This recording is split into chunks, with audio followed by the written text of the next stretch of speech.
updating our plan. Previously, currently we have the goal of 130 gallons per capita by 2030. That goal we're revisiting, evaluating. We're creating a water demand model that'll look at climate impacts, projected growth, a number of other drivers, and then we'll be able to also evaluate what different conservation and efficiency strategies might have on demand, whether it would lower it, it won't increase it, but how much and to what degree it would lower it, and then we can match that with our supply model to ensure we don't have gaps into our future. And so there's a lot of work being done there to make sure that we're taking kind of a more scientific approach with recognizing that a model is a model at the end of the day and it has limitations. There's a couple other areas in which we are really focusing on this plan update. You know, these plans are required by the state if you serve if you serve more than 2,000 acre feet a year.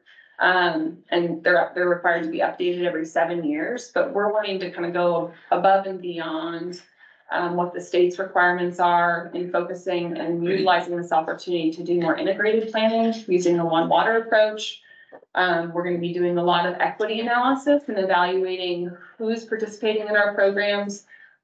Are we underrepresenting or overrepresenting certain demographics within our community, and how can we address that? How can we minimize barriers to participation so everyone has an opportunity to have a lower water bill and be more sustainable and more resilient? And we're also really focusing on more equitable and inclusive engagement. So there's a number of steps we're making in that area to make sure we hear the voices that historically have not been heard.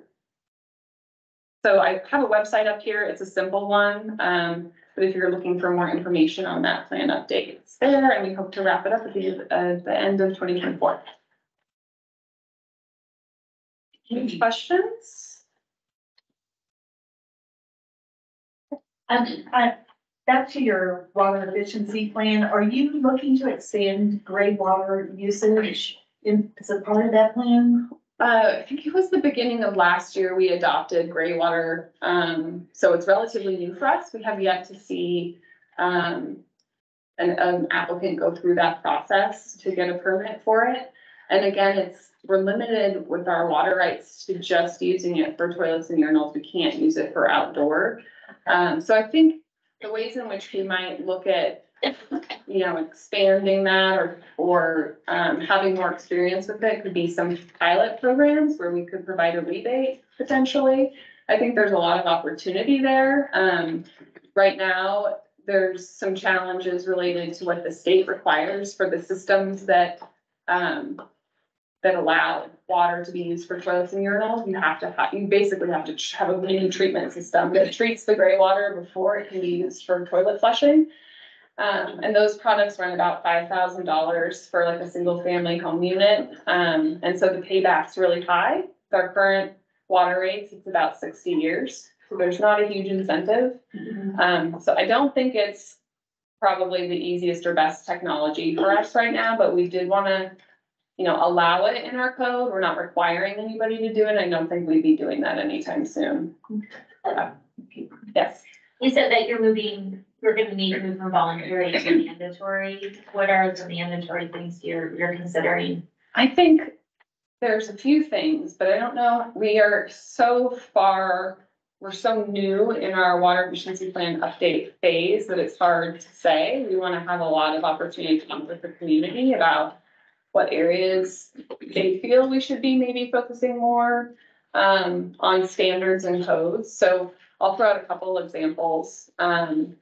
We currently have very little landscape and irrigation standards and codes. We have nothing for single family residential. So while we're providing incentives and rebates to take turf out and replace them with water-wise landscapes and irrigation systems and existing developments, we have nothing that prohibits someone from doing wall-to-wall turf and installing more turf in new developments. So there's I think some disconnects there and opportunities to identify what I would argue are best practices and think through that a little bit more and do it in a way that has minimal impact. You can do that through water supply requirement evaluations and other ways in which you might calculate that for new development.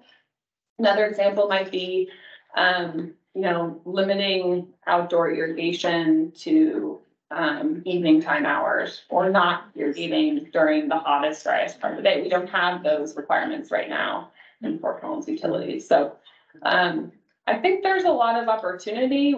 I mean, if you look at us compared to a lot of other Front Range water providers, I'd say we are one of the lesser regulatory. We have less state codes related to water conservation efficiency compared to a lot of other water providers in our area.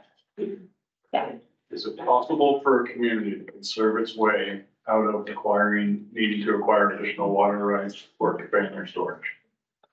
I can't speak to other scenarios that might be out there, but I know for Fort Collins utilities, water conservation does not replace our need for storage. So a lot of times if we're conserving water and using less, it's going down the river, we don't have a place to store it. So that's where storage becomes really critical for us, is if we can store a little bit more and have that supply available to us when it's hotter and drier out, that'll help us minimize the frequency and duration of future water shortages and water restrictions.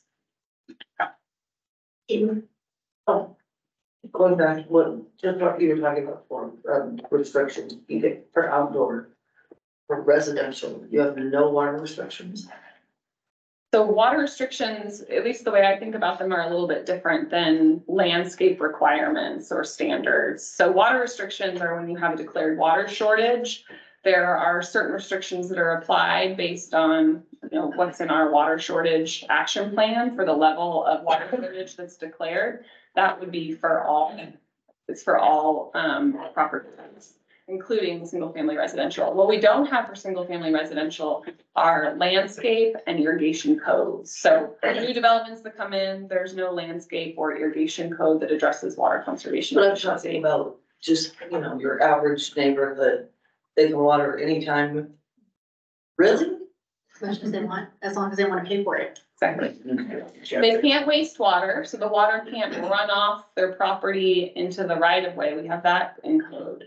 But as far as the duration that you water, the amount of water you use, there's no limitations on that. Wow. Do you have to pay Currently. more if you use a lot more than? What's that? Do you have to pay, do you have like an extra? Yeah, there's a tiered rate structure, which is, best practice for conservation rates. So the more you use, you get into that higher tier where you're paying a greater dollar value per 1,000 gallons. And But this is that all, doesn't stop everybody. it doesn't, water is still fairly cheap from a rate perspective, especially in Fort Collins utilities compared to some of our neighbors. Certain water suppliers area is largely developed, like you're probably over 90% of your present area, like annex water, it's presently developed.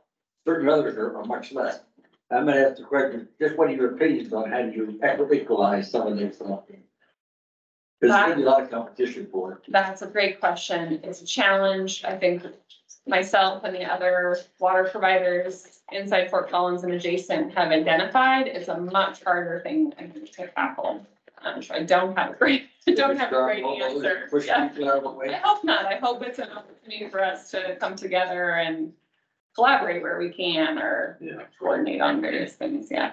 Thank you. Well, thank you, and I will now introduce our next speaker, Megan Smith. She's the Deputy Director of Public Works for the town of Wellington, and she oversees the water and wastewater utilities and collection and distribution systems, as well as the long-term water supply planning efforts, and overseeing rate and fee setting for the utilities.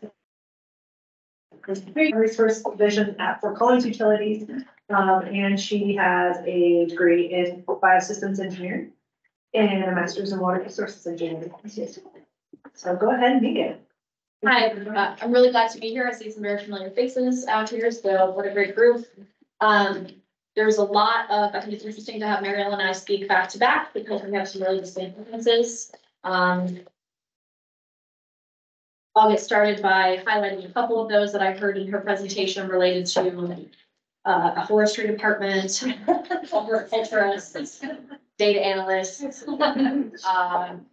One thing she didn't touch on is automated metering infrastructure that they already have in place and are utilizing to track usage and available to customers to receive a continuous consumption alarm. Thank you. I got one this summer. Yes. Somebody left a hose on in the backyard. So there's some really distinct differences and challenges between a really established community and organization like Fort Collins, and even, albeit, I'll say, Fort Collins Urban Water District, and a small community like Wellington, some of the other communities that are in this room as well. So kind of Wellington of today, we're, as most of you know, we're about 12 miles northeast of downtown Fort Collins. Today's population is between 12 and 13,000. Census had us at a little over 11,000, but we're growing pretty rapidly. Just to point out, 2020, that population was about 2,700. So we've seen about a 300% population increase in 20 years. And hopefully, for my sanity's sake, that doesn't happen again over the next 20 years. We have two main water sources, though unlike what Fort Collins talked about, ours is not a truly redundant system that has really helped us provide redundancy. It's mainly we have what our original town wells were, like literally they were the town wells. Everybody was serviced off of them, and they're located right in downtown Wellington. That we have about 370 acre feet a year that we can use from those wells. For potable indoor use, we carve off some of that. Also for some nearby, we have a relationship with PSD, Peru School District up there for an elementary school. One of our big parks is located near there, so we do a lot of outdoor irrigation also with that. But about 370 acre feet is what we have for that. That's really what we call our cheap water. There's some assessments we pay to Underground Water Users Association, and that's about it. It's the expense of pumping the wells. We want to do a really membrane filtration unit that's almost on site. It's very cost effective. It's high quality, good water. However, as you'll see as we move forward, our demands have changed a lot, as you can imagine, 2,700 to 12,000 people. We also have a surface water source that is through North Cooter Irrigation Company. In my time in water resources in the region, this is the most unique municipal arrangement that I've identified. It creates a lot of risk for the town and a lot of money for North Cooter. It has grown to be a very expensive arrangement in the last 10 years or so. This arrangement's about 40 years, almost exactly 40 years old at this time. In the beginning, I would argue that the town reaped the better end of the deal for probably the first 25, almost 30 years. And for the last decade, the ditch company has reaped by far the benefit as we are slowly depleting our water fund balances right now. The reason is that the cost arrangement that was associated with that lease agreement is the pricing arrangement is based on cost of a share. That's an exponential graph I don't have up here, but you're all aware it's very similar to CDT pricing. So it's just grown exponentially over the last handful of years, especially. There's also embedded in it an interest rate factor that's tied to agricultural and ranch land real estate interest rates. So yes, 2023 was really, really, really tough on us. As the beginning of the year, October 2022, interest rates were hovering 3-4%. We ended the year closer to 9%, and that's a dramatic impact. So the biggest difficulty with that is that we have a great relationship with North Cooter. We're working through renegotiating that arrangement to the benefit of both the company and the municipality. But that takes time. All negotiations take time to make sure we don't put ourselves, the company or the town, in an arrangement can be so inequitable in another 50 years from now. Because who knows what the face of water resources in our region is going to look like then. We have currently an average annual production of about 1,200 acre feet. So that can show you we're dipping into that North Cooter source in the 900 to 1,000 acre foot range on a typical year. As Mariel referenced, this year, it's not a typical year, So we've got 2022 numbers there in purple. 2023, I've lost count. This is 5 years worth of information. Our monthly water usage, 1 million gallons, is plotted across the top, and you'll see that similar bell curve that Lisa mentioned in our summer months with outdoor use. One thing to note though, in Wellington, which I do like to brag on this because it's really good for our community, we've grown over a fair bit of farmland. Many of our residential developments have been developed having turned in wells to meet that outdoor demand. So about 50%, maybe a little shy of 50% of our residential, single-family residential are serviced by an HOA managed non-potable system. So that our bell curve is not, doesn't swing so wide or so high as Fort Collins utilities might. One predicament that can cause is in a water restriction in a water shortage year where you need to create some savings. Our sponge to create savings is much smaller, right? You can't squeeze as much water savings in a community where a lot of the outdoors already happening with non-potable versus potable. You can see down here at the bottom, we still have a couple of months left in our overall water usage for the year, but I would estimate that number, it says 817 acre feet, which I think is, so I used to always be in the water resources only world, and we talk about acre feet. And then when you get in the treatment and the distribution world, they talk about million gallons. I don't have that conversion factor in my head permanently. I bet you Mr. Fletcher does though. I would predict we're probably gonna be at less than 900 acre feet for the year, actually probably well less, probably looking at like 850, 860. So that's a huge difference from our peak up there in 2020. That reduction in water demand is a significant cost impact to the water utility. And one that was not appropriately, I'll just be honest, probably appropriately planned for in the town of Wellington. We get better every day and every year up there, but it is slow going. We've started out behind the 8 ball a little bit. This will highlight that. So this tracks some of our proposed. So for those of you maybe staff wise that were here in April, this was I had this exact same slide in April. So this is our historical total residential units. You'll see that almost exponential curve going on between 2010 and 2015, 2016. Rapid growth. This was before we had, the town had no planner on staff. We had no engineer on staff. They contracted out all engineering services, development review services, and oversight to a local consulting firm. Planning happened with the town administrator. It's not uncommon in small communities. Planning happened with the clerk and the town administrator and the board. 2017, we hired our first planner. 2018, we hired our first engineer. You can see that at this point, there was an intentional, I don't want to say reduction, but an intentional kind of handling of what responsible planned growth can look like, sustainable growth that could be kept at pace, not outpace our infrastructure. The problem is that by the time we got to 2016, we had already set ourselves up to outpace the infrastructure. So 2017, 2018, some master planning efforts went into play. We realized how badly we were going to be in need of an expanded water treatment facility. 2019, that really got underway. The planning for that, these are really big projects, and they're not a 1 year thing. It's like a year plus of planning, 2 to 3 years of construction. In that, then all of a sudden, and if you go back, you'll see in 2020, right as we were really understanding how badly we needed to expand our water treatment facility, we had 2020 hit. Wellington is the epitome, description, and definition of a bedroom community. So when everybody at your businesses and your communities went to work from home, they all came home to Wellington and were there all day long, every day. And our water use just spiked. We were literally at the razor's edge of exceeding the capacity, the design capacity of a water treatment facility. There's a lot of sleep, not to mention you're cycling staff through, keeping them in separate trailers. You don't want them in the same room. Everybody's masked. I like getting goosebumps, and I didn't even work there then, but I've heard all of the stories, and it sounds very intimidating.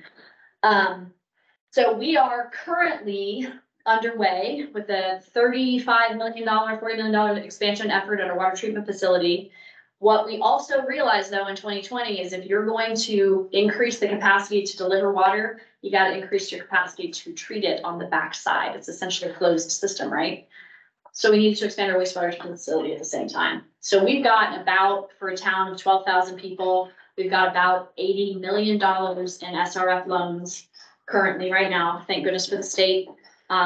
Really good rates, but still very expensive annual repayment schedules. Yes. Is this new residential units? Yes. Oh, yes. I was like, how did I get dropped? So Yeah, Okay, yeah, that yeah. makes so much more sense. Sorry. New And residential. I figured it has to be, and I was like, maybe everybody left. I don't know. Okay, cool. Thank you very Yeah. much. New residential units, so, and this was, so one of the things that had. When staff goes to our electeds, with these kinds of predictions and planning efforts, right, it's very crystal ball-y. It is based on absolutely the best assumptions and knowledge that we all have at that time, the relationships we have with developers in the community. What is the market doing? What are interest rates looking like? How is the business field working? And sometimes we can be very wrong and things can really change.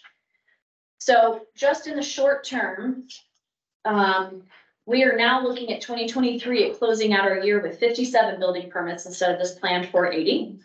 These were a very intentional, this 80, 82, 150. These were very intentional numbers that we worked with our development community to kind of ratchet back the pace with which we're going to build while we complete our construction projects. So we didn't have to use the horrifying M word. There's never a moratorium on building in the town of Wellington, but we did work hand in hand with our developers to slow that down to a pace that we could sustain. What do you mean by that? How did you work with them to slow it down? We literally just said, we can't move forward with that development project today. How can we slow down your pace? Can you sit on that land? Can we incentivize making sure you don't leave us entirely, which we did lose one full developer that left and hasn't come back yet. Relationship building. What effect does that have on your housing affordability? Not great. I mean, our, housing rates up there they're at the same pace increase as the rest of northern Colorado. So they're no longer the, drive to you can afford like it was. Did you have to development fees have to jump up? So that has happened. So in 2022, we completed a holistic rate and fee study. Prior to that, yes, there was in 2020, and that's where you see this big pull of residential building permits that got pulled in 2020, because in 2021, our raw water requirement changed.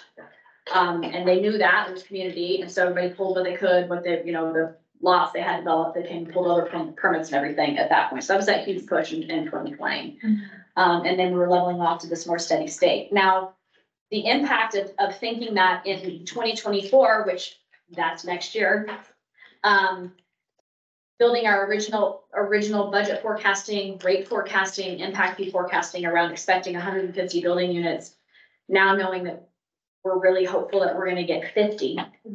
That's a dramatic impact to our revenue stream. So that we're talking over $1 million in impact fees.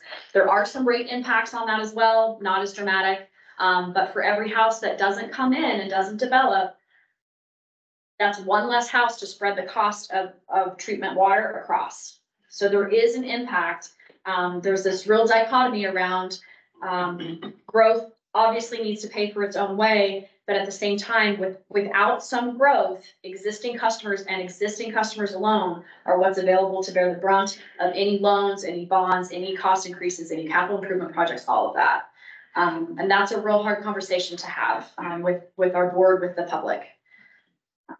So this is going to impact our community, and we're dealing with it right now through our budgeting process. We did get our budget adopted last night. Congrats. The demand's not going away though, so even though you've kind of been able to put a governor on it, for lack of a better way of putting That's it, a good word. you are not gonna sorry for Texas, we ripped those things out. But the idea that it'll come back later in subsequent years, so like, if you know what I mean, supply and demand they're not changing necessarily, even if you artificially asked it kind of chill out for a little while. Yes, sort of, because the reality is if you don't have, we didn't build that 50 homes this year unless all of a sudden there's room and availability and builders to build an additional 50 next year, which we don't have that in the pipeline currently, then actually that 50 is lost. And maybe in the short term. Now, maybe in the long term, it can be recovered, but in the short term, it's lost. It's almost unrecoverable in a short term window. So what are we looking at tomorrow? You know, our planning department, our director of planning, Cody Bird, he is very passionate about what he lives in Wellington too. He's passionate about his community. He's working very hard. We are looking to kind of cap that growth potential. We don't like it quite as low, but we don't ever want to see that kind of exponential growth again. That is really impossible in your infrastructure system to maintain. So we're really looking to target that 3 to 4% steady growth. Obviously, 1 year there could be an additional, you know, maybe there's a multifamily that comes in with 400 units and the next year it's, you know, less than that. But in terms of a short-term average, keep that 3 or 4%. We are considering that this could lead us to a population of about 24,000 by 2040. So we are looking at doubling again. We've been doubling every 10 years, but now we're looking at doubling over 20 years, which is a little more manageable than doubling every 10. You know, commercial growth is really less predictable. If anybody knows a great economic development person that wants to come help us in the community, we're all ears. We are, like I said before, we're still that traditional definition of a bedroom community. We have very few commercial entities. We don't generate a lot of tax base, a lot of sales tax dollars. We have property tax, of course. I will tell you during COVID, when there was the arrangement where, and you're smarter than me, I know there's a banker, a former banker or something.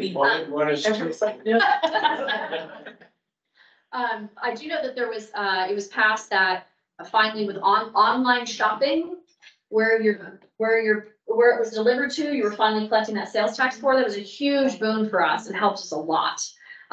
So that helps a lot in a really tight time. Now, we are working on, like I said, we are currently under, before I get into the kind of the water resource needs, we are working on an automated metering infrastructure rollout. It's been a slow slog for us because it's very expensive. We are, as all new development goes in, that's going in with, you know, iPearl and radio connections, automated metering ability.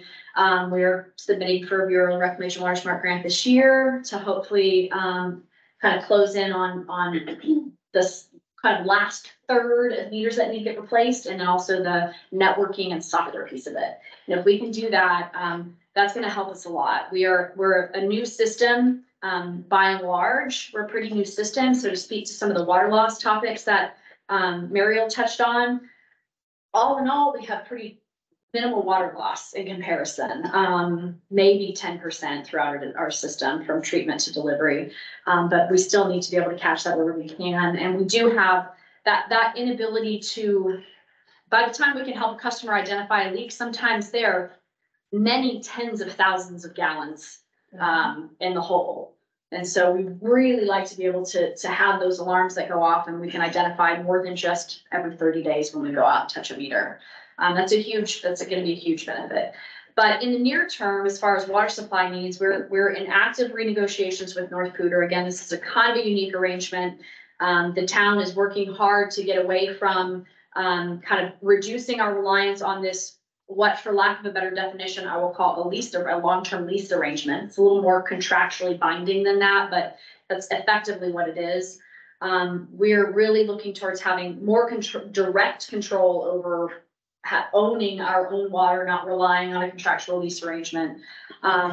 So there is a lot of uncertainty in that, though. We are going to, at first, you know, one of our efforts is to try and reduce the amount of water we use through North Cooter, but that means we have to just replace that right off the bat with something else. So that will be our first target, and then it will be the longer term planning, which I did come from Fort Collins for a number of years, did a lot of their long-term planning, modeling and efforts, and uncertainty is just the world that we work in, period. There's no getting around that. Climate change, water demands, changing infrastructure, state water not just regulatory requirements, but state water law considerations, and the potential of any of those changing. It's ongoing and never a dull day, that's for sure. Right, so how do we get there? There's definitely not a silver bullet for us. In most instances, I believe, and in my experience any longer, there's not a one and done, water supply arrangement. I know, Greeley really did themselves a solid with Terry Bison Ranch. That feels like a silver bullet for them for a long time, not for forever, but that's a big project that's really gonna help them out. But when you are 12,000 people strong with your conservation specialist, data analyst, water resource manager, water treatment, sewer, all in one person. The reality is there's not gonna be, and the fact that we just are never gonna have the kind of funds that our large brothers and sisters in the region do. We're not gonna have a silver bullet answer. So we're gonna be accumulating some small wins over a long period of time. That's what I would predict. We are working on, continuing to work on refining our water supply requirement. We are continuing to do our best. We are continuing to do our best to refine what we're able to get away from having to charge. So as most of you may be aware, I don't know if you're not, we have pretty much the highest water rates in the state. Maybe that's not entirely true. There's some really small, like HOA managed single districts that are really expensive, but as far as the municipality is concerned, I would venture to say that we are for sure the highest. And that is not sustainable. It's not sustainable when we're talking about affordable housing, economic development, really hard to get businesses to come in, especially if they're of any size, if you've got the most expensive water in the state. So a lot of that is where our immediate push is. And I think it just goes to show kind of the dichotomy between Wellington and Fort Collins is a good example. There was a comment that was made about regional players and will there be some elbows? I don't think there are nearly as many elbows as there used to be. I really don't. But the reality is every system is 100% independent of the next system. And it's based on a different portfolio that's been based on a different historical purchasing pattern or a different development pattern, different infrastructure build out, and to try and get all those things to overlap together to create points of connection is just difficult. And we don't all have the same end goals. If you're a district versus a municipality, there's a lot of competing goals in that arena for sure. So I don't know if I just talked myself in a circle, but that's mainly what I have. The one thing I really like about coming to this group is just the ability to make sure that, especially for the elected officials that come, to understanding and heeding that complexity and difference between one neighbor and the other it's just not as simple as I know it feels like it should be. But I do think there are points of compromise and collaboration that are actively being pursued across the region from the smallest districts to the biggest. And I believe it's better now than it was 10 years ago, even for sure. But we're all gonna have jobs. Yeah. For sure.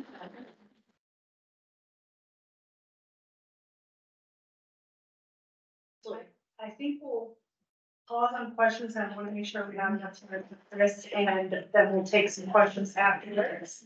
And Chris, your bio is on my phone, so let me hear it real quick. Sure.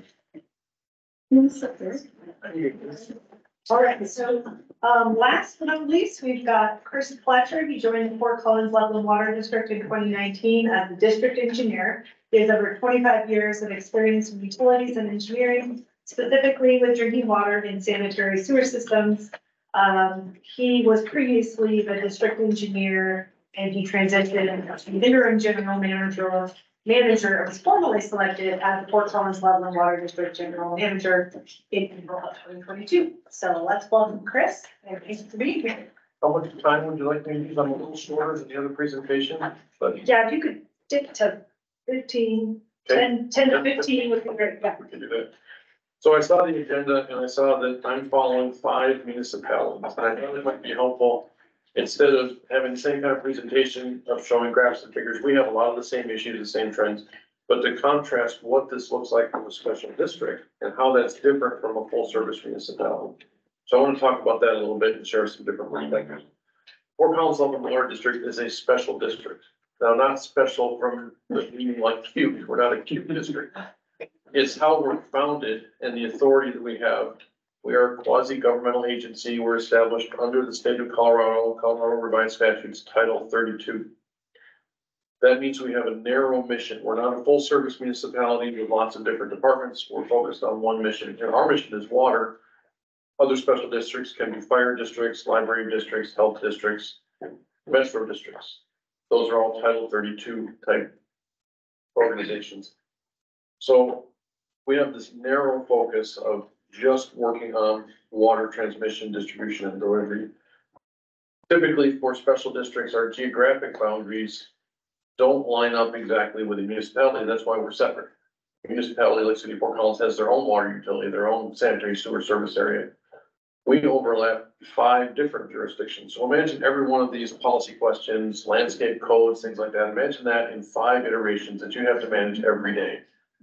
It gets complicated. Because we're this narrow mission though, we don't regulate land use. We don't define code. We don't pass legislation. We don't have enforcement. Again, 5 different iterations. We work with all the different agencies and referral agencies, City of Fort Collins, City of Loveland, Town of Timnath, Town of Windsor, and then unincorporated Larimer County. We take referrals from all of those. Our goal is to provide water service to our customers as they comply with those overlying regulatory boundaries in cities. But the customers get to choose how they do that. An interesting little tidbit, our interest in conservation and the programs that we offer is about 1%, maybe 2% of our customer base.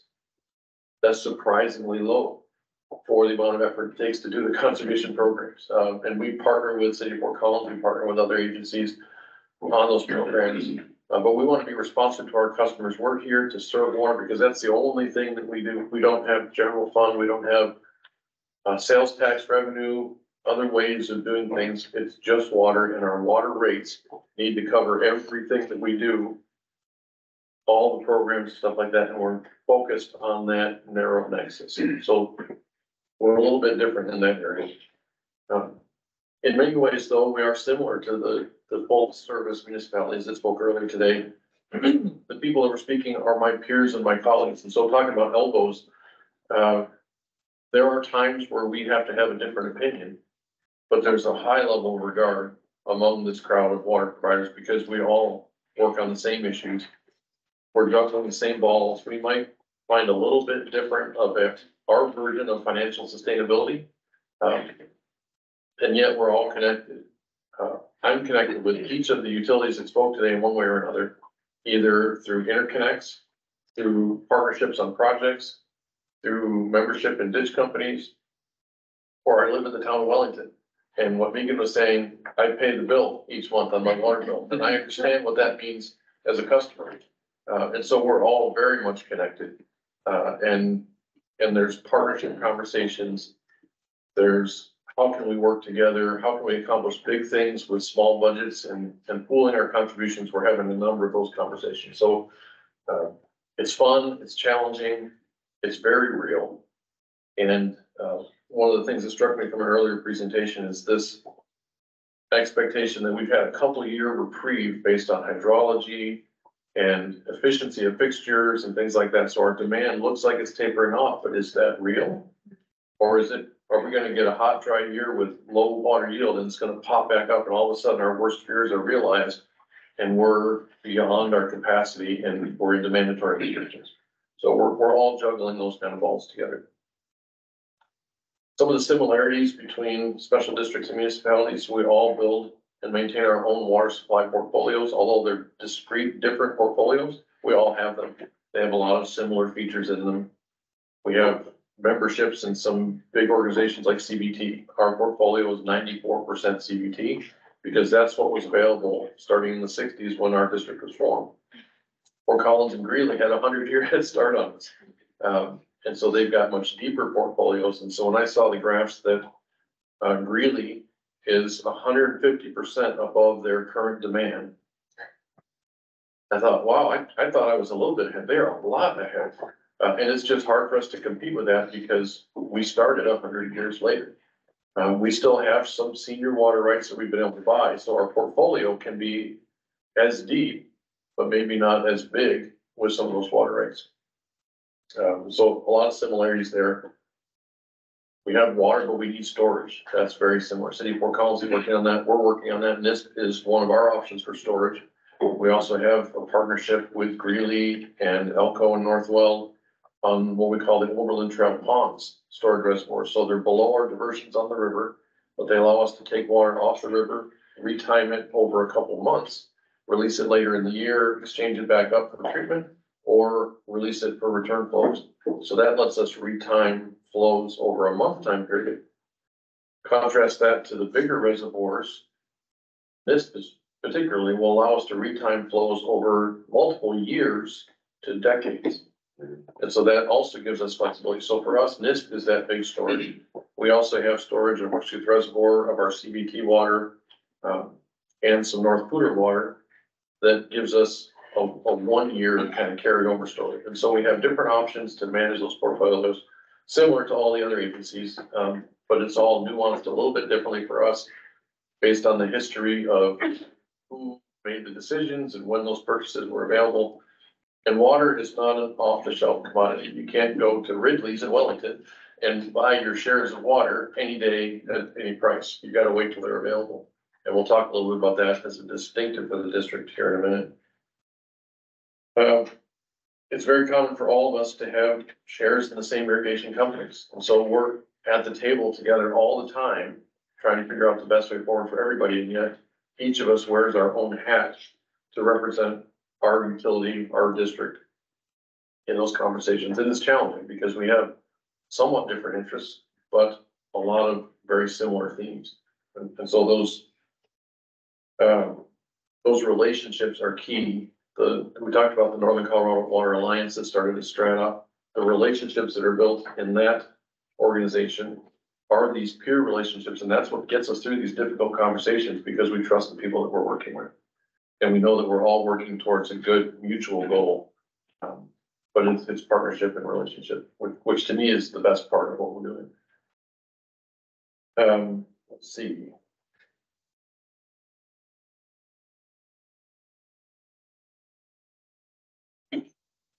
I talked about our portfolio. Our district started in 1961. Our portfolio has been primarily Colorado Big Thompson water. We're outpacing that. We're about at our cap. We own 13,200 shares of CBT, and Northern Water has said that's all you're going to be able to own based on the demand that you have. And so we're looking for other sources of water. As we look at native water, it doesn't automatically come with storage, but that's really important to us. And so shares of water that have storage are very valuable because of that retiming. North Poudre Irrigation Company has storage. Water Supply and Storage has storage. We look for those kind of opportunities that allow us to bank that water instead of having all that come down the river at once, because houses want water year round, unlike field crops, which have a season to them. And that's how the ditches were originally built. But as we convert that water from agricultural to municipal, we need to stretch it over a whole year, and storage is key to doing that. The CBT project is the best resource we've got because it sits in Horsetooth Reservoir until we're ready for it, and we can use it all year long. And so that's really been huge for us. We talked about storage is really a common need for all of us. We support NISP for that purpose. Overland Trail Ponds is that way. Halligan is that way for the city. It's retiming that water to make it more useful. That helps us cover seasonal variations, annual variations, drought conditions. It really firms up our supply and makes that water reliable. It is interesting. Sometimes I feel like special districts are perceived like we're the closet in the big house of the local municipalities. That's a great. Yeah, and so we're the dark corner. You close the door, you don't really see us. But in looking at the sizes, we have 20,000 customers, 20,000 accounts, 65,000 people that we serve. We're smack dab in the middle. We're twice the size of Wellington. And we're where Loveland was 20 years ago. We're not that far behind. So we are a significant service area, and not necessarily smaller. And yet there are special districts like Spring Canyon at the south end of Horsetooth Reservoir. They have 600 accounts. probably 2,000 people. They're very small, and yet they're a special district too. They're also consecutive to us, and so we're connected with them as well, along with a number of our other interconnects. In terms of finances, similarities, again, we all track separate revenue and expense funds for new growth versus existing customers. And Megan, you talked about this. We're trying to find this balance that's unique for each of us, but what is financial sustainability in our own context? How much can we count on new growth coming in and keeping that upward spiral of revenue working to not put the burden on existing customers? But what we realize is you get that year where there's no new development and the existing customers must be able to carry everything. And it can be crushing. And so that's a difficult balance for all of us, but we're all doing that juggling act, which is one of the things that brings us together. In terms of scale, we talked about the size of our district and the number of population we serve. Our 2023 budget is about 36 million. That's not exactly a small budget. We're a significant entity, and so we're pleased to be at the table with municipalities, even though we have this narrow mission that we're just water. And I want to kind of transition to what that just water means, how we're different in that area. Everything in our organization is oriented towards our mission to deliver safe, reliable, cost-effective water. We don't have a general fund. We don't have objectives or departments that are off of that mission. So for example, we don't have a parking department. We don't have a parks department. We don't have streets. Our operators love the fact that they don't have to plow streets when it snows because we don't own streets. We're just focused on that narrow mission. How do you get to your plan? We rely on the cities to plow their streets and then we plow from our gate in.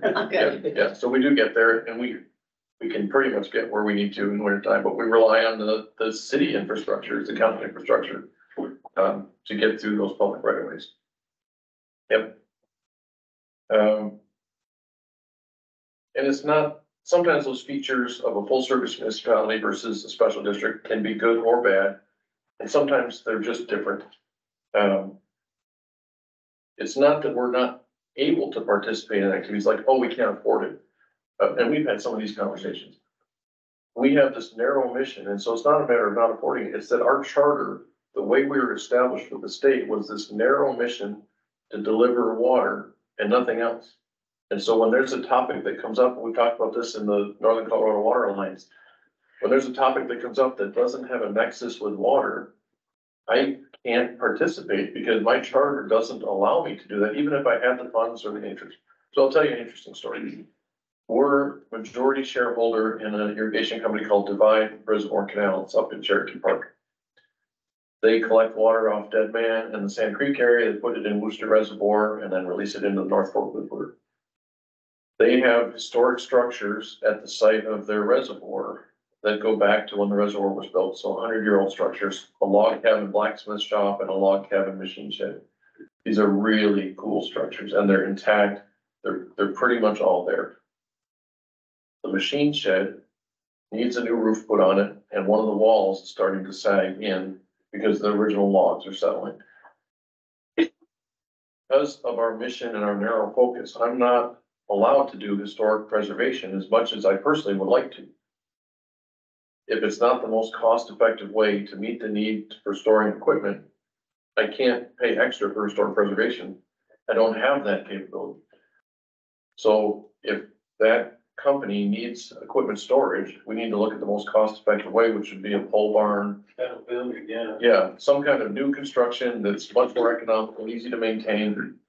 That's what we would do, and we would let the old structures just deteriorate because it's not even worth the money to tear them down and haul them off, because that's not our mission either.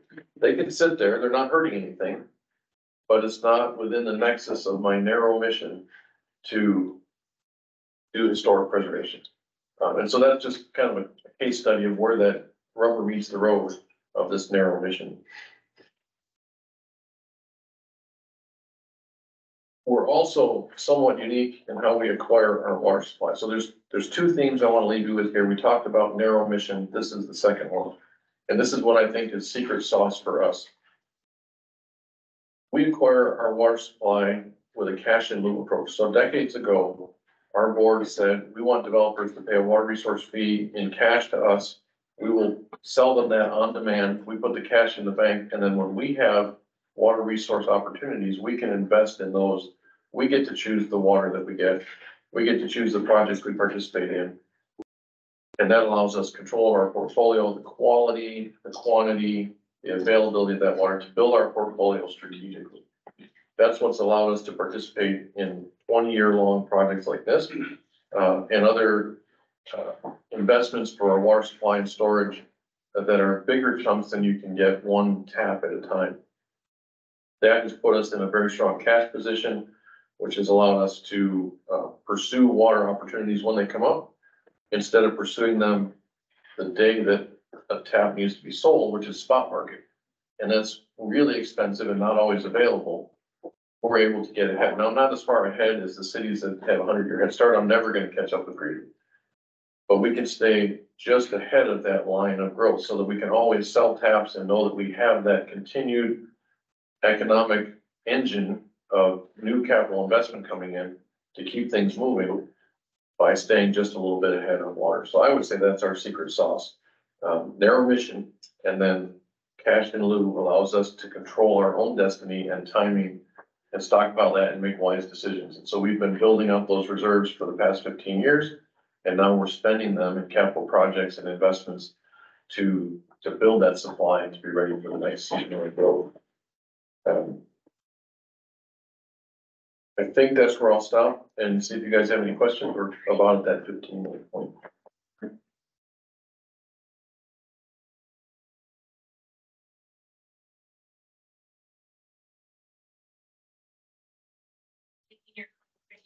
You have the same types of programs that like the Fort Collins offers conservation or? We don't have 16 programs, I can tell you that.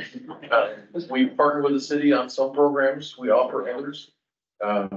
But because we don't have general fund money to offset that program, it has to be conservation things that benefit to us as a district, not just to general reduce water use. Because if you reduce water use, like you find in a year like last year where there was a lot of precipitation, it's just reduced revenue, and that's counterproductive to us. So it's a really fine balancing act of not trying to shoot ourselves in the foot by incentivizing something that actually hurts economically, but providing customers with the opportunity that they can choose, and we'll facilitate and support their choices for conservation. And there may be customers that are conserving without letting us know and not participating in the program. That's always a great option. But we don't have the enforcement to do that. And so we're only responsive to the requests we get from customers, and we get some, but it's only a couple hundred customers a year. But it sounds like your goal as a special district is different than the goal of the city of Fort Collins. They're trying to conserve water to have more water in the system, and you're trying to. We see the benefit of it. Conserving water doesn't, like we talked about, it doesn't eliminate buying water in the future, but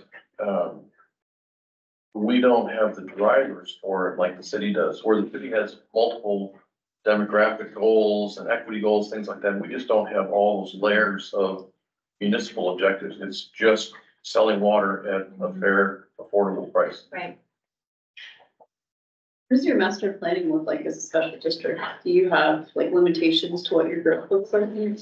Because we're not a land use agency, what we do is we look at all 5 land use agencies that we work under, pull their land use planning, figure out on a parcel by parcel basis what that ultimate development looks like and when it's likely to occur. And we amalgamate it into our master plan based on the land use of Fort Collins, Loveland, Windsor, and Byron County.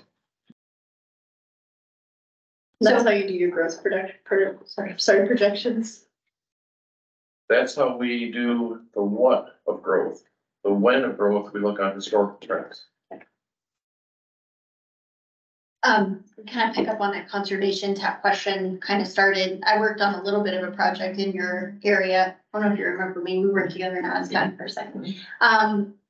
The kind of one of the, I don't know, I don't want to call it a barrier. It seemed like something that was kind of being worked out, trying to be figured out, but the offset of indoor, domestic use to find another source for that outdoor use in a place that it's kind of hard to find alternative sources. Right. And then there's the whole trying to develop as, many units, it was an affordable housing project, trying to develop as many units as possible and having this, like, you can't mix your storm water with irrigation water and weirdness. And so there's more land eaten up by water and water storage, kind of as you alluded to, but have you kind of picked up on any new sources that are more tangible for people so that it does, kind of to your point, benefit you and your system, or is it part of? Yeah, I want to pull off of something that Shane said earlier today. As Windsor developed, they kept the water on the land, and that was the non-pot source for that land. The way our district developed, the water was pulled off the land long before it developed, and so it's not there anymore. Yeah. The shares aren't even in circulation anymore, and so we can't keep it where it was. It would have to be some new source of non-potable water that could be delivered to that project location and then used there. And in our district, that's much more challenging because those sources of water are not locally accessible. They're further away, or the whole ditch has been dried up and so it just doesn't exist there anymore. So no, we haven't found any great options. Some of the newer areas, there's one east of I-25 that had irrigation water on it. They maintain that as a non-pot system and got credit for that. And so when that works, we definitely support that. And we have a conservation tab to reflect the fact that we're not providing water for outdoor water use. It's just the indoor domestic, and that's our lowest category.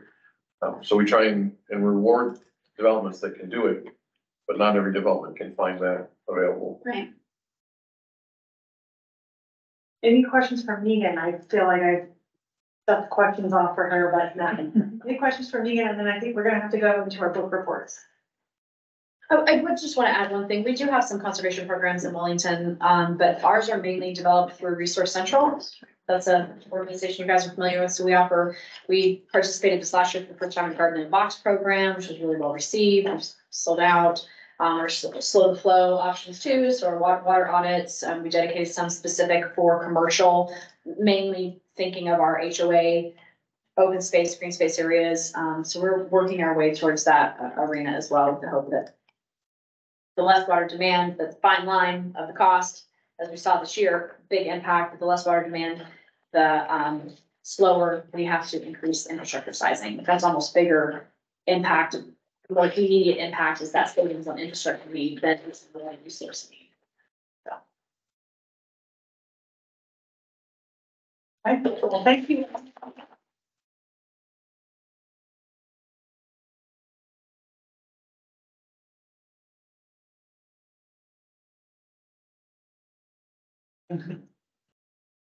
Thank you so much. Yes, of course. Yes.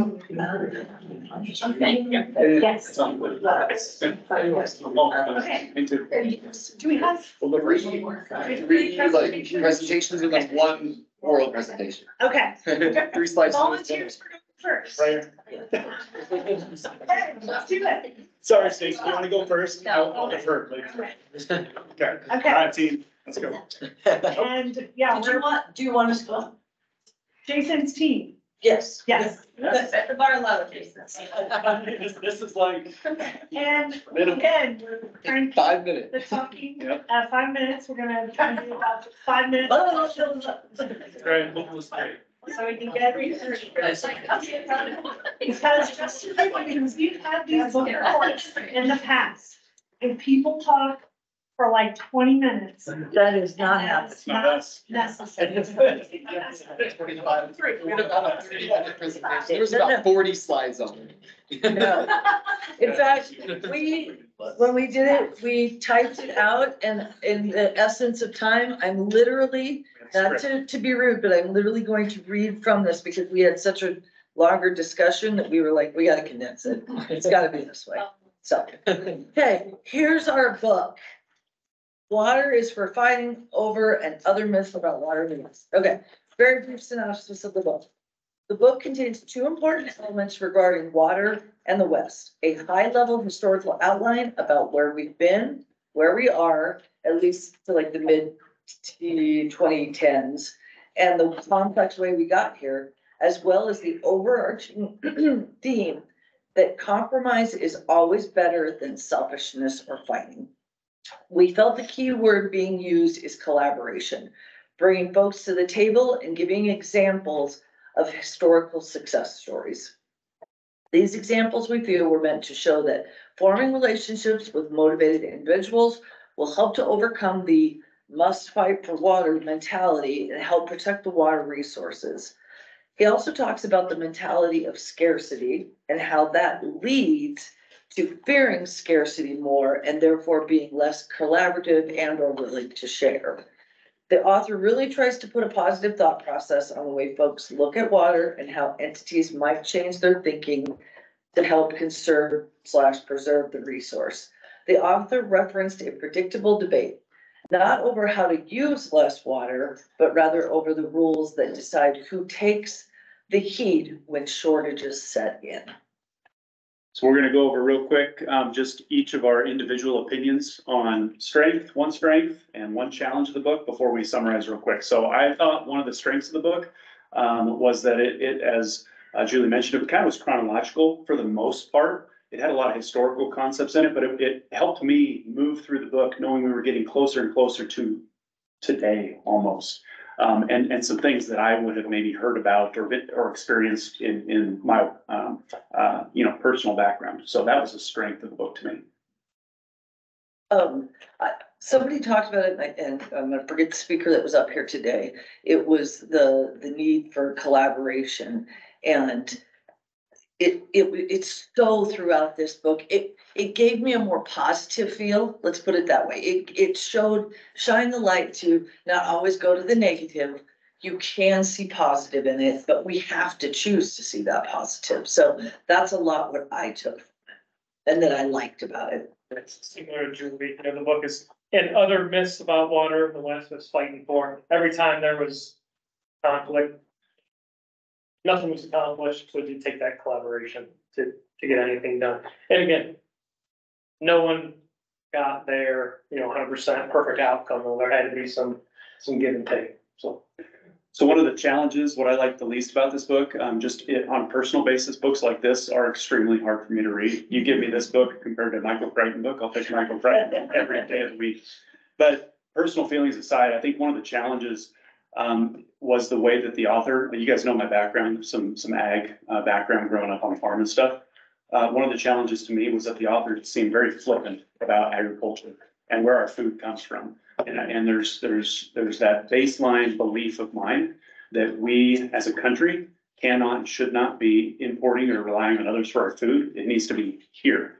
And so growing climates and growing seasons are very important, and water needs to be used for our food security of our country. And so I thought he was just a little bit flippant with that attitude about, oh, we'll just get it from someone else.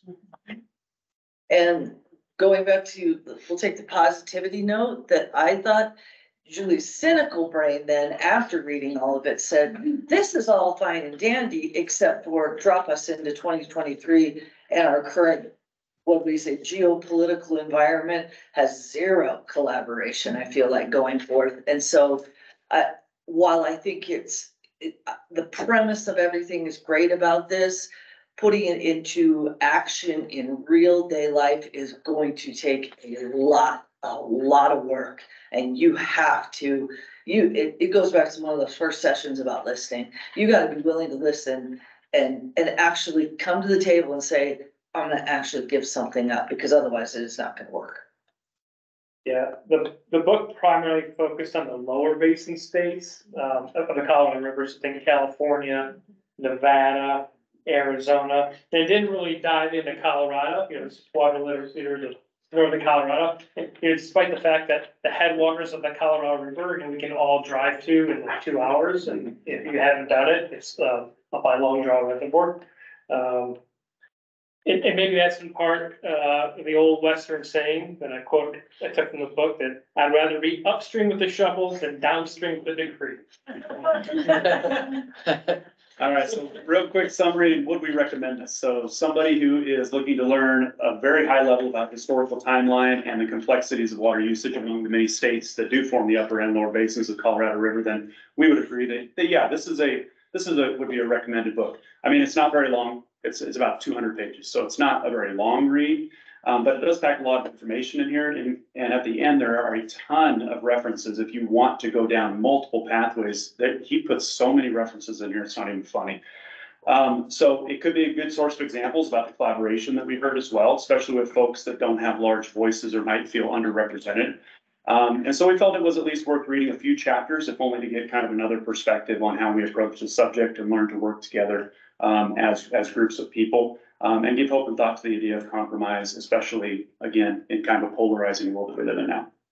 That's it. Thank you. Oh, I didn't have questions. Good. All right. All right. Oh, yeah, Stacy. Sorry, volunteer. Oh, yeah.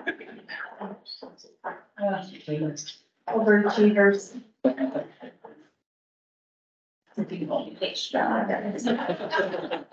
Don't tell your secrets. If y'all want to use the clicker, you can. Sure. Yeah, just click to the right.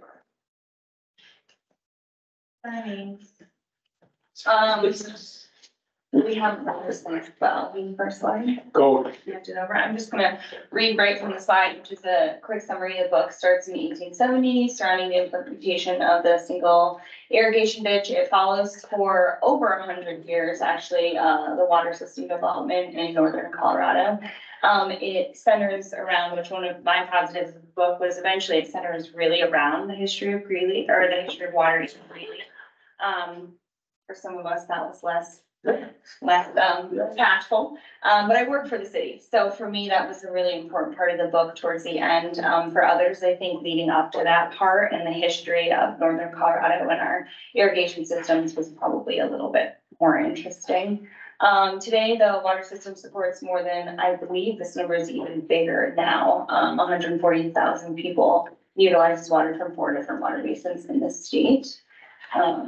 There's just a photo. Dennis, do you want to do? Interesting little tidbit about the number 3 ditch. And by the way, we all got this book. It's a great history of the region. So that ditch was hand dug, 8 feet wide, 15 inches deep, and 10 miles long. About the work that took. Just the same thing as the Grand Ditch, where, you know, Fort Collins water system started, was all hand dug in those days. These guys didn't have caterpillars. No. With dirt. Caterpillars were the workers. Basically, the information here, you can read the thing here, but basically it traces the history of water in Colorado from, as Stacy said, 1870 up to the current time. Mind you, it's a fascinating history book. And it's also a fascinating read. I thought when I first saw it, my God, this is gonna be, if I get to a page a day, it's gonna take, you know, much to read it. No, I read it and really got involved in it. It is a good book. There's 37 pages of bibliography and comment. The guys that wrote this, one is a water lawyer, one is a water judge. So they have the experience, but there's 27 pages. You can go to Denver and Greeley and all over the state and read this stuff. Here within the book is like close to 400 pages, 370 pages, I think. The first 250 pages are the history of it. Why, how did we get from where we were? How did we get here? Why are we sitting here? And it explains very well why we are here trying to learn about water. The last third of the book, as Stacy said, unless you're interested in really, you're probably interested in the future plans for water. That's not my deal. But this is a book, I read it twice, to show you how good it is. I read it the first time, and I thought, I want to read this again. Thank you. Thank you. But I underlined a lot of sections that I can use for reference in the future. This is a book I'm going to keep. Many times you read a book and go to Goodwill. Go to Goodwill, you probably see half my book sitting there. But it's a good book to read. I'd recommend it to anybody. That's all. And whoever picked these books to read, Karen, whoever it is, should be congratulated, because that's Great. Well. Segue our recommendation to read the book, but Mark can talk a little bit about maybe some of the things we didn't find. Again, to piggyback on my partners here, this This book, Deb said, is read like city council notes, is that? It's a lot better read than that. It's a pretty good read, particularly if you have any interest in history. For me, it was fun having, for example, met W.D. Farr back in the day. And I'm probably the only person in here that met Mr. Farr and had spent time with him. And to think about what the vision of these people, all three of Del Carpenter, this guy's like Mr. Water USA, living green. And Mr. Farr, 37 years ahead of Greeley Water Board. The way that the city set up the water and sewer board, it's basically its own standalone fiefdom over here with a lot of power and a lot and all you really people can, Jason can say that. It is phenomenal to read about just why, and we heard it today, sort of offhandedly. Well, Greeley's got 150% of the water. Greeley's really, well, there's a reason for that. There was tremendous planning and vision, and the book describes that real well. And I think that's good. We can read silent. Especially if you're in Greeley.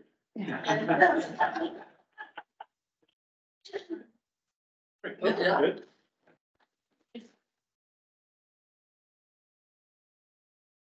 It's about the conference.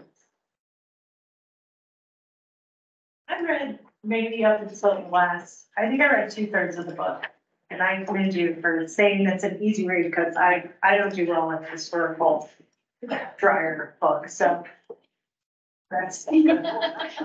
So Karen, you were like Dennis, you got to Greeley and you quit. Just got to a point where, it was helping me to fall asleep at night. I'll start reading it off. It's fascinating history. It is. It's really, and it allowed me to learn about, the water history and the region to an extent that I hadn't yet. So it's great. All right, who's next? Two more. Two more. Yeah, right? Yeah, it helps. I'm going. It helps especially. Time's a little sad, but everybody can go back. That good? Yeah, you just click to the right to go forward. Does it need to- Put it on the screen. That might help everybody else get the visual. Well, speaking of historical and dry reads, we got.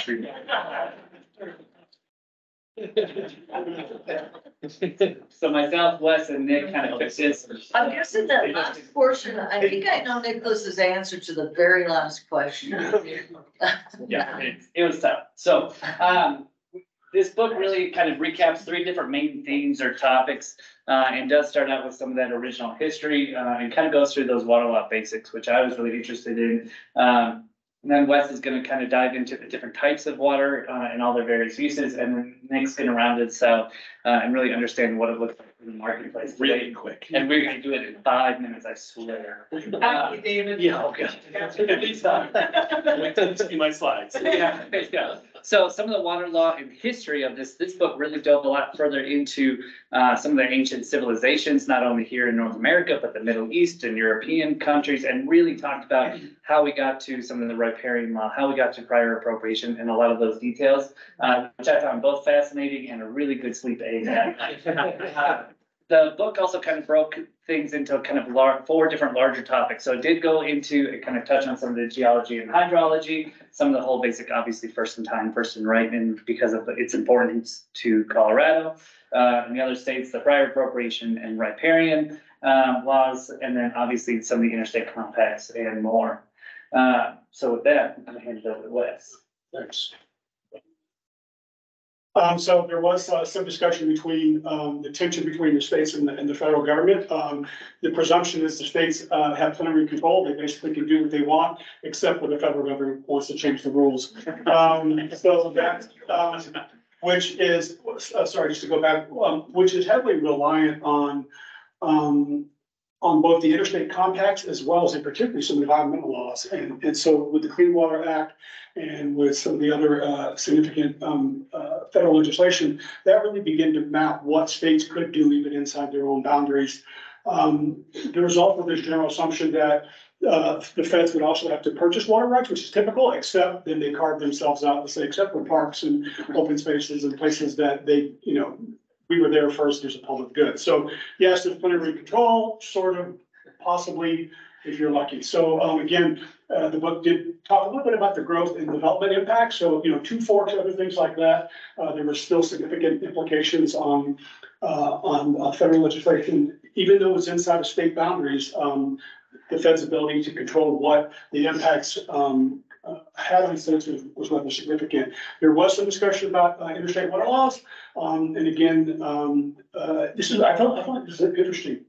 Of all the times the Supreme Court's got involved, it's actually pretty de minimis. Most people think, well, if it's interstate compacts, that everybody's gonna be running to the Supreme Court. But basically, there's this truce that's kind of happened a little bit. Nobody really wants to go there because they're afraid if they rule, it's gonna be so significant that's gonna kind of rechange. So kind of to Dennis' point earlier about what happens with the interstate compacts. Well, I think everybody's been a little bit nervous about what that looks like. So I don't want to get into this too much.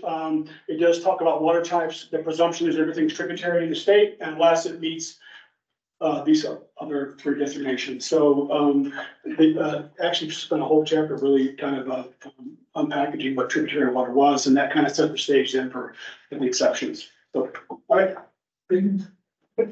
So I felt the book was great up until my chapters. The book was written by a professor, and it was all around what he used to go out and teach, and it got to the point of lots of information, and I'm not gonna go over all of it. River administration, and then it went deep into the different types of districts, what each of those had rights, how they delivered, all of it. All of it. Then it went into water costs and it dived down, and I think this is the key part right here of two of my chapters of water rights purchasing and selling and the 8 steps that go through, but it was written 50 pages of those 8 steps. So if you want to know anything about the 8 steps, that's great. Then it kind of just went back into the trends and the issues, but it really only focused on one trend, kind of 2 trends and one issue. It was population growth. Everything's growing, we're running out of water, we're declining agriculture. It didn't dive into the depth of what I wanted it to. Everything else, great information, then it kind of went, this is what's happening. Same with groundwater issues and environmental concerns. We have had more discussions here in these classes than that book happened there. And then everybody can read that.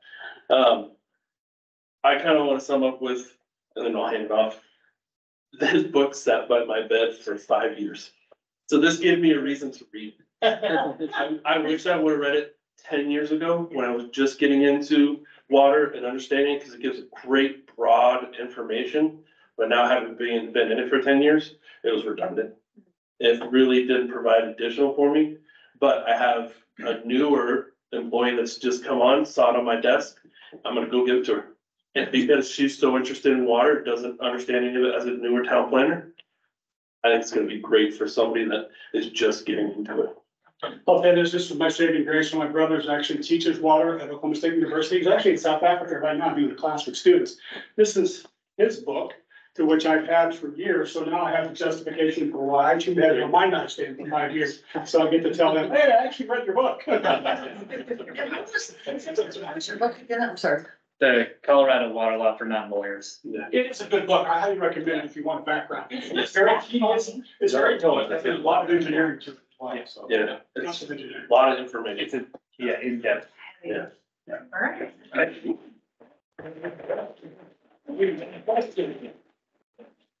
It fell short in talking about population growth and the ag effect. Have you found any other resources that, or does anyone else know? I think there's a lot of better newer books out there that focus on what's happening now. It was written a little while, over a year was written in. Yeah. It's been written, Actually, 9, so it was written back when you didn't have our area as much of the growth going through it. So the things that everybody in this area is dealing with now, it just kind of forecasted it and it's gone way beyond what that is. All right, we ready for last one but not least? Less than 5 minutes. We got a feast for that. Let me go. Is that straight to the right, to go forward? All right, so I'm gonna give all the credit to Ellen right now because she made our presentation totally bougie. So it's all fancy, and give some of the picture credits to her as well. Yeah, these are real. They're on the Green River. I used to live on the western slope in the Delta area, so we used to go slot canyoning and we got some really cool overviews of the Green River in that area. And I think we all kind of picked this book for different reasons, so just to kind of give you, if you're a reader, like, it's like a kind of a Bill Bryson walk in the woods, but from a person who actually has experience walking in the woods. So, and this book resonated with me because I was a guide both in Alaska and Florida, so the person who asked all the questions on the river trip, why is there all that foam coming out of the creek? And like, that was me, so I like this one a lot. I'm gonna do a quick synopsis. It is a 250-page book, but you're going on a trip with this lady, so it is kind of fun to read. So it's the Green River, most significant tributary of the Colorado River. It runs about 730 miles from Wyoming to Utah. And it's stopped up by dams. This is kind of the theme of the book. Stopped up by dams, slaked off by irrigation, and dried up by cities. So quick Cliff Notes version of the book is girl plans almost solo trip on the Green River. She goes down, she meets a bunch of people, she talks to everybody, and girl has a lot of questions. She's exposed to all kinds of different perspectives from, tribal perspectives and other people's perspective of other people's perspectives, which is always interesting.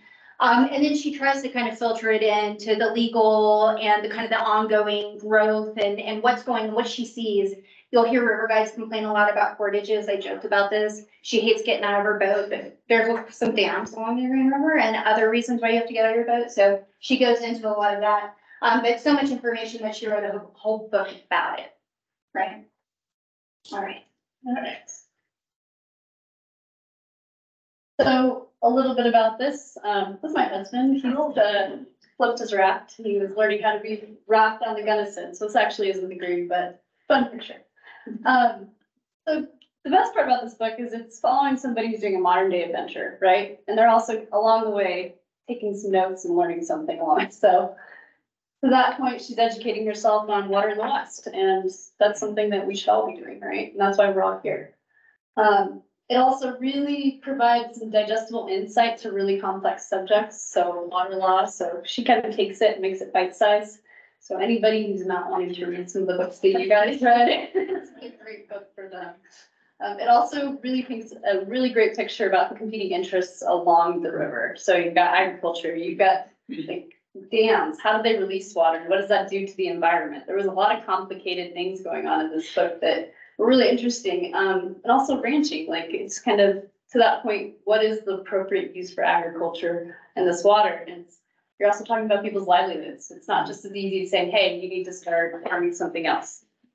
That's not really a reality for Wyoming. So it was pretty interesting. Some of the things that were a little challenging is doesn't really make a meaningful conclusion outside of the fact that water is complicated. Yeah. Which, that's hard to put on the author. That's what we're all taking from this class as well, right? So I think from my perspective, I thought she could have dug a little deeper into the more historical lens of the Green River. She really kind of took it from I'm going down this river and these are the people I'm meeting along the way and this is the experience I'm having. But she didn't really take a lot and go a little that step deeper and say, hey, what has happened along the Green River as I've gotten here? So, well, besides dams, she talks a lot about dams. I will also say she kind of talked really, this journey intertwines with the dams, and I think she was trying to make some really deep points, and I just think they fell a little flat. They were, I think she was trying to make some really big interconnects, like how dams impact the river and how that impacted her book along the journey, and they just didn't quite land for me, so. Perfect. So moving on to, should you read this book or not? We all thought yes. Personally, I thought so, yes, as well. But mainly because it's a really good perspective on a very complicated subject matter from the perspective of someone traveling from the headwaters of one river to the confluence of another. It's a really good visual representation of the river itself, the stresses, the uses, the demands on the river, and just the realistic nature of what's going on within the system. I thought it was well written and just a fun outdoor adventure story, which is always a good thing to read. Hannah is a journalist and it reads as though, of course, she's writing it that way. So, you know, she's interviewing people along the way, not making a lot of conclusions like Ellen had already mentioned. Which again, from the way that she writes, I think that makes sense. But just going, if you do read it, just go into that knowing that. I thought she brought great perspectives as an outdoor adventurist. I think it's always great. We hear a lot from regulators, state officials, local officials on these issues, but it's kind of fun to hear the perspective of an outdoor recreationalist, specifically when dealing with water. So I loved hearing that perspective from her as well. And yeah, just she meets a ton of fun people and interviews a lot of them. So yeah, it was a really good visual representation of her solo journey down the green. But it was really fun. And she's a really cool person. That's a picture of her. Ellen did not take that picture. But yeah, she's really cool. She's my close personal friend. Yeah. Yeah, that's it.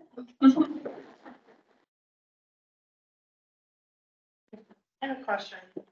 Yeah, do you think that, because it sounds like, you know, data were a big component, like, did you, in reading the book, did you feel like she had biases going into her journey and those were reflected in her telling of the story? As a river guide, there's already any kind of portage is biased. I'm just like, you get out of your boat, yeah.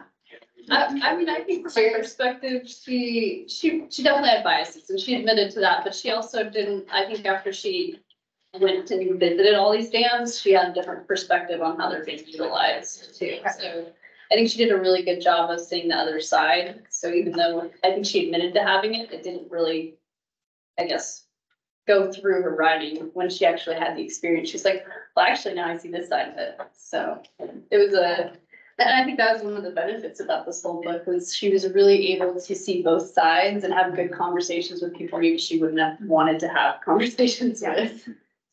So cool. I actually did this trip with a group of women and I don't know if she mentioned the petroglyphs but there is something very, very spiritual about this trip. It's super easy and it just really makes you appreciate where we are in the time that we're living. So I highly recommend the trip. Very cool.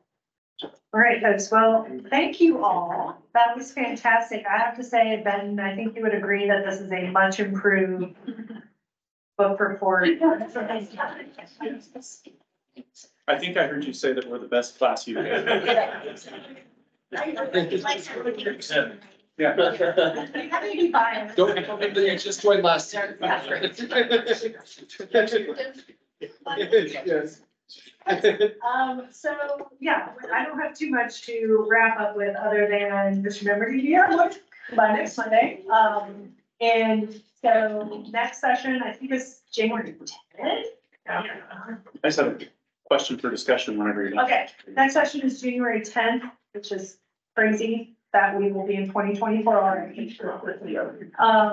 And we will be focusing on agriculture. I'm really excited for that session. I think we're gonna have a lot of great, very interesting discussion with folks in that conversation. And we'll also hear from Jessica Thrasher also on DEI issues. I think that's it, other than hope you have great holidays and question for discussion. Yeah, so, Yeah. I was thinking about asking this question to Lisa, the very first speaker this morning, and unfortunately I had to step out and get on a steady oil and gas hearing real quick and provide testimony, but maybe it's more for the group anyway, or for you all. I'm just really curious because I really liked her diagram she had and kind of the life cycle of where water would get treated and released and then captured and pumped back. And if you showed kind of a cycle diagram, right, I thought that was pretty interesting. And then immediately my mind went and I said, well, that's all well and good if you're on a sewer system. If you're like me, I am on North Well water, so I'm on district water where I live, I'm not on a well. So I'm taking water from the system, but yet I'm on septic. And while they can come and pump my septic tank and that company might go to Greeley's wastewater treatment plant and dump it there, and there's a certain liquid component to it, there's a lot of it that goes out to the leach field. And I guess I'm just really curious, when we're looking at the area, that just even the Front Range, how many people are on that type of a system to where they literally are taking water from a system or from an aquifer even, and that water is not going into a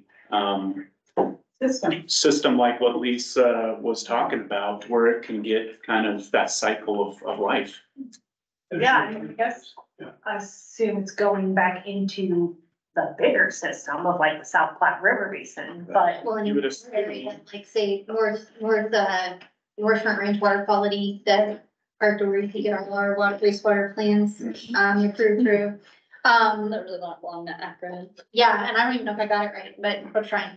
But they, their whole thing is to get people on regionalized sewer or any kind of sewer, not on septic. But there's a certain level of water quality that they're monitoring as well from these septics. And you gotta think it too, like somebody said it earlier, the dirt's a great filtration system. So even though your septic is containing a certain amount, somebody's taking it to somewhere and getting credit for it. Like I said, you can squeeze water out of anything, as gross as that sounds.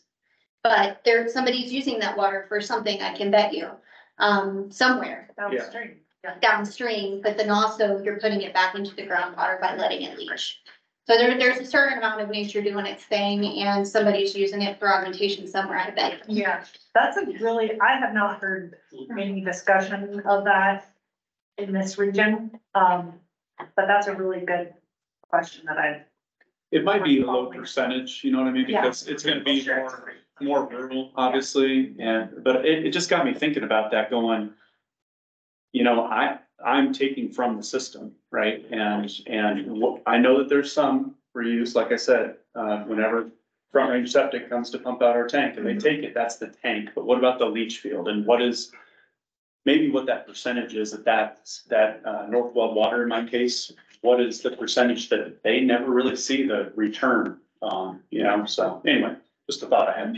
I would say from the water accounting side, they are accounting for that kind of thing Are they? too. Yeah, so it might be interesting to hear a perspective. That was actually one of the things I wanted to talk about was returnable obligations for a district. So I don't know how that works.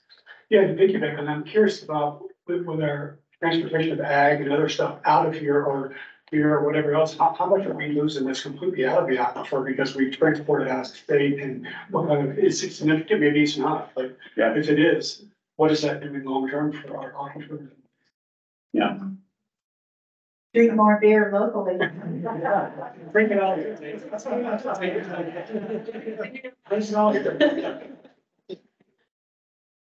And one quick question for you, Lee. In those that did your book reports or those that are still doing them ongoing, did you find that it was helpful to get to know some of your cohort a little better? Yeah. That's Absolutely. because that's one of the goals for me anyway, is to, they used to just be like individually, like people working on their own to read the book and then they present for 20 minutes on the book. So, okay, good, all right. Any other questions, comments before we head out? I think 5 minutes early. Yeah. We were behind for a moment. I know. Yeah. Please send over your homework, so I don't have to email all of you.